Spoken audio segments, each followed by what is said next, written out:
Hello students. Class 10th में हमारा जो चैप्टर स्टार्ट हो चुका है वो है निर्देशांक ज्यामिति, कोऑर्डिनेट ज्योमेट्री भी कहते हैं जिसको। तो इसकी एक्सरसाइज 7.1 के क्वेश्चन नंबर 3 को हम इस वीडियो में डिस्कस करने वाले हैं। अब क्वेश्चन नंबर 3 में क्या कहा है कि आपको ये 3 पॉइंट्स दे रखे हैं और 3 पॉइंट्स हैं। पहला पॉइंट है 1,5 जिसका नाम अभी के लिए ए रख लेते हैं। दूसरा पॉइंट का नाम बी रख लेते हैं जो कि 2,3 है और तीसरे पॉइंट का नाम सी रख लेते हैं जो कि -2, -11 है। अब तुमसे क्या कहा है कि क्या ये बिंदु संरेखी हैं। अब इसका क्या मतलब है? अब इसका मतलब समझने के लिए मैं क्या करता हूं, यहां पर 3 बिंदु बनाता हूं। एक ए बना लिया, एक बी बना लिया और यहाँ पर एक सी बना लिया। अब मैं क्या करता हूँ, स्केल से एक लाइन बनाता हूँ और लाइन में इस तरीके से बनाता हूं कि ताकि ये तीनों के तीनों पॉइंट उस लाइन पे आ जाएं। और देखा मैंने कि तीनों के तीनों पॉइंट उस लाइन पे आ रहे हैं। तो इसका मतलब हो गया कि इन 3 पॉइंट्स को हम बोलेंगे संरेखी। ध्यान रखना, संरेखी बिंदु संरेखी बिंदु कम से कम 3 होने चाहिए। 2 बिंदुओं को संरेखी नहीं कहते हम। 3 या 3 से ज्यादा बिंदुओं को हम संरेखी कहते हैं अगर वो एक लाइन में आ जाए। अब एक और देखो, ये ए है, ये बी है, ये सी है और यहां पर डी है। तो अब मैं तुमसे कहूं कि एक ऐसी लाइन बनाओ ताकि ये चारों के चारों पॉइंट उस लाइन पे आए। जब तुम ऐसा करने की कोशिश करोगे तो लाइन पर तो सिर्फ ये 3 पॉइंट्स आएंगे ए बी सी, पर ये डी बिंदु नहीं आएगा। डी बिंदु नहीं आएगा तो इसका मतलब है कि ये 4 बिंदु जो हैं संरेखी नहीं है। तो यही मतलब होता है संरेखी बिंदु का। तो हमें सिद्ध करना है कि पता करना है कि ये जो 3 बिंदु है क्या ये संरेखी हैं। अब बिंदुओं को संरेखी प्रूफ करने का जो तरीका है वो दूरी सूत्र से है। वो क्या है मैं एक बार और समझाता हूं। ये रहा ए बिंदु, ये रहा बी बिंदु, ये रहा 3 बिंदु। क्योंकि डायग्राम मैंने कुछ ऐसा बनाया है कि आपको दिखाई दे रहा होगा कि ये 3 बिंदु संरेखी हैं। अब सबसे पहले क्या करना है, आप दूरी सूत्र से ए और बी के बीच की दूरी निकाल लें। पहला काम ये होना चाहिए। मान लो मैं तुमसे कहता हूं कि ये आ गया 10।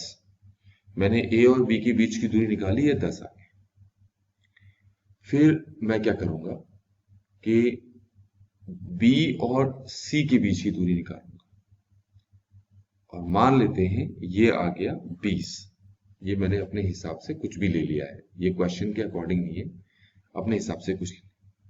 फिर मैंने क्या किया, मैंने ए और सी के बीच की दूरी निकाली और जब मैंने सी और ए के बीच की दूरी दूरी सूत्र से निकाला तो ये आ गया 30। ठीक हो गया, तो तीनों दूरियां निकाल ली। ए बी के बीच की दूरी मैंने निकाली तो ये दूरी सूत्र से आ गया 10। बी सी के बीच की दूरी निकाली तो ये आ गया 20 और ए सी के बीच की दूरी निकाली तो ये आ गया 30।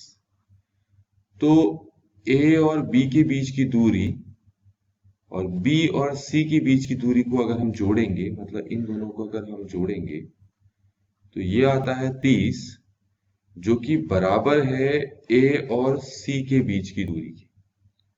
तो जब ऐसा होगा तभी हम मानेंगे ये 3 बिंदु क्या है संरेखी है, अन्यथा नहीं है। मान लो ए और सी के बीच की दूरी दूरी सूत्र से आ जाती 15। कितना आती 15। तो ए से बी के बीच की दूरी है 10, बी से सी के बीच की दूरी है 20, इन दोनों को जोड़ने पे आ रहा है 30, जो कि बराबर नहीं है ए से सी के बीच की दूरी दूरी सूत्र से निकालने पर।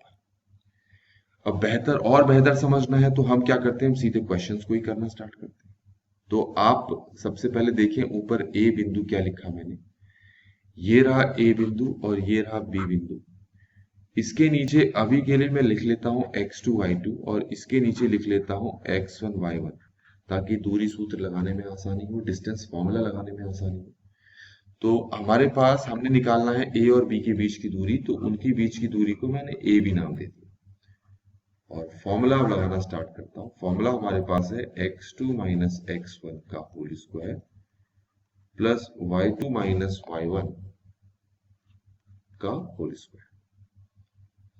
अब ऊपर अगर आप देखें तो आपको x2 चाहिए, x1 चाहिए, y2 चाहिए और y1 चाहिए, और वो यहां से मिलेगा। देखो x2 है 1 और x1 कितना है 2, तो इसकी जगह तो आप पुट कर ले 1 माइनस और इसकी जगह पुट कर ले 2 और ब्रैकेट लगाकर होल स्क्वायर। अब y2 देखेंगे क्या है। y2 हमारे पास यहाँ पर देखिए, y2 हमारे पास कितना है 5 है और y1 हमारे पास कितना है 3 है। तो y2 की जगह हम पुट कर लेते हैं 5 और y1 की जगह हम पुट कर लेते हैं 3, तो ये इनका स्क्वायर हो जाएगा। आगे सॉल्व करना है तो इसी के नीचे सॉल्व कर देता हूँ। अब ये देखिए 1 माइनस 2 होता है -1, तो -1 का स्क्वायर। 5 माइनस 3 होता है 2, तो ये 2 का स्क्वायर। ठीक है।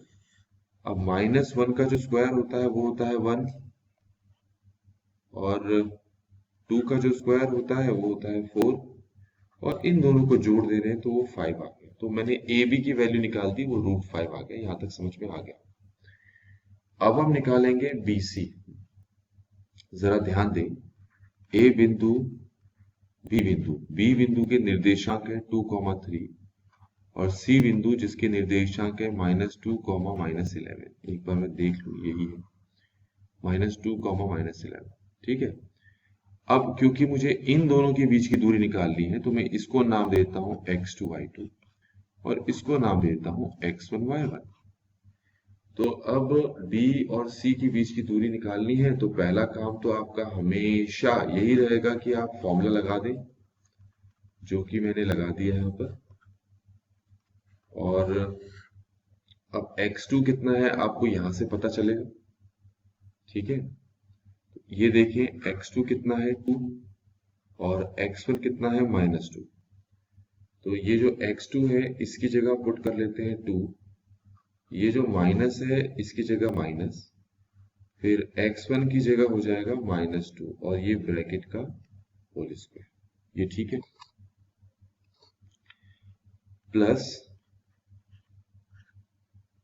y2 की जगह हमारे पास आ जाएगा 3, माइनस का माइनस, y1 की जगह आएगा -11, तो ये हो जाएगा -11 का होल स्क्वायर।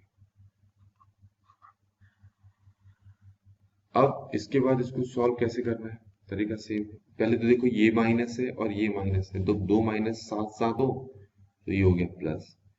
यहाँ पर भी ये माइनस है, ये माइनस है, साथ साथ हो तो क्या हो जाएगा प्लस। अब देखिए 2 + 2 कितना होता है 4, तो ये आएगा 4 का स्क्वायर।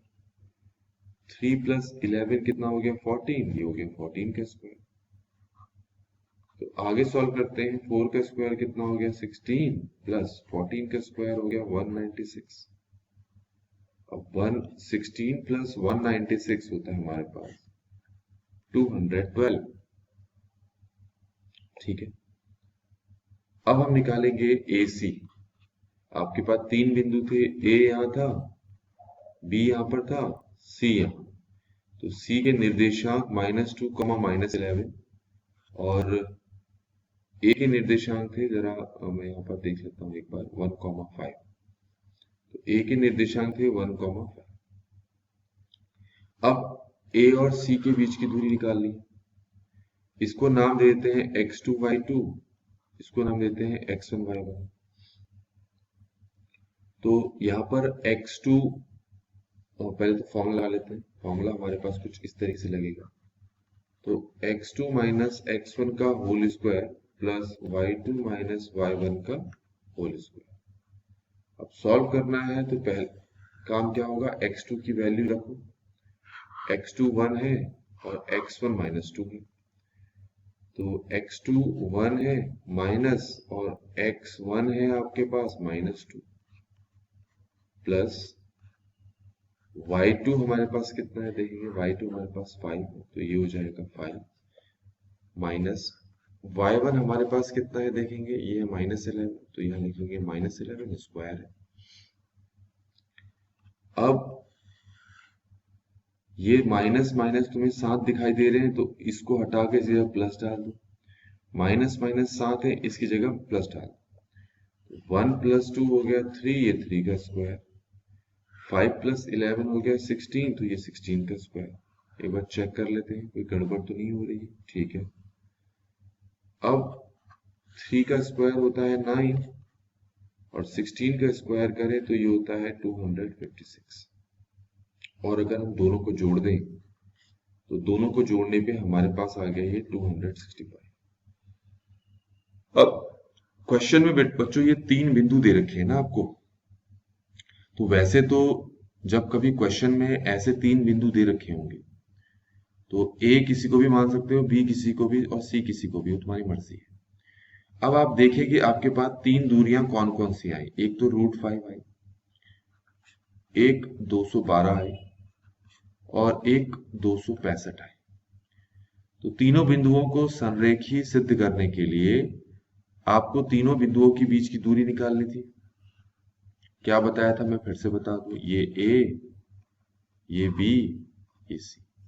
एक दूरी तुमने ए बी निकाली, एक दूरी तुमने बी सी निकाली और तीसरी दूरी तुमने क्या निकाली, ए सी। ठीक हो गया। तो ध्यान रखें, जब ये 3 दूरियां आपके पास आ जाएंगी, जो कि यहां पर आ चुकी हैं, तो एक दूरी ये है, दूसरी दूरी ये है, तीसरी दूरी ये, तो इनमें से किसी भी दो को जोड़ने पर आपके पास तीसरी दूरी के बराबर अगर उत्तर आता है तो तब हम इन 3 बिंदुओं को क्या मानेंगे, संरेखी। अब यहां पर देखें, एक दूरी तो आई है √5, दूसरी दूरी है 212 का स्क्वायर रूट और तीसरी दूरी है स्क्वायर रूट ऑफ 265। इन दोनों को जोड़ने पर बच्चों 265 नहीं आएगा। किसी भी दो दूरियों को जोड़ने पर अगर तीसरी दूरी नहीं आता है, मतलब कि मैं क्या कह रहा हूं कि अगर मैं √5 को अगर 212 के साथ जोड़ता हूं तो कभी भी ये बराबर नहीं आएगा तीसरी दूरी के। तो इसका मतलब है ये 3 बिंदु संरेखी नहीं है। तो संरेखी के लिए क्या होगा कि किन्हीं भी दो दूरियों का जोड़ हमेशा तीसरी दूरी आ जाए, तो आपके पास वो सारे के सारे बिंदु क्या माने जाएंगे, संरेखी माने जाएंगे। तो इस तरीके से बच्चों हमने इस क्वेश्चन नंबर 3 को इस वीडियो में डिस्कस कर लिया है। Thanks for watching.